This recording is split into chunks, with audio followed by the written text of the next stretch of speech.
John, he's gone behind enemy lines, and they've brought him in. But at this point, how much is it weighing on him? What he had to do to even get there, and Corrin Halfhand basically having him kill him. I think he's just got to let it go. He had a job to do, and at the very end of last season, we saw him weighing weighing very heavy on him. But now he's got to survive because he's got to fill out the task that Corrin set him. So it's a bit like after the first season when he lost his father, and it's okay. Now we're going beyond the wall, and Commander Mormont says you've got to get on with it.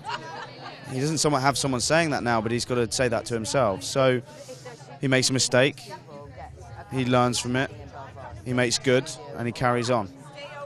He's heard so much about the wildlings. He has this impression of them. What's going through his head with Ygritte? Because clearly there is an attraction there, but is it just a big conflict within him? I think he's kind of telling himself, I wish I'd killed her. I wish I'd killed her.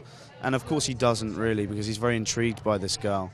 And I think she is now his only friend beyond the wall and in Mance Rayder's camp. And he needs her, really. And amongst all of this, he's got these urges, these very male human urges, which she's not helping by kind of coming on to him every 5 seconds. So he's got his vow, and he's got to see if he can try and stick to it, really.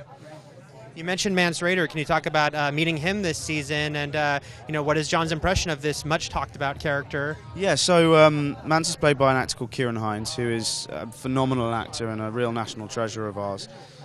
So working with him first and foremost was amazing. He's incredible as Mance and is exactly how I imagine Mance to be.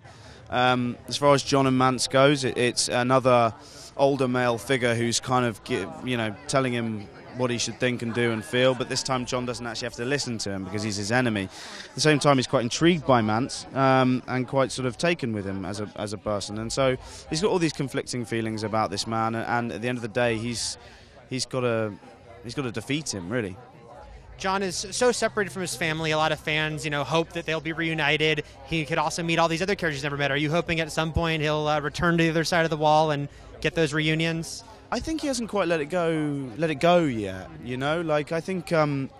I think he's, as much as he took his vow and returned back to the wall and went beyond the wall, I think actually there's something inside him that's harbouring feelings of regret that he didn't go and revenge his father's death and join his brother Rob, and I don't know, we'll have to wait and see whether he does, but I think it'll be a little bit down the line.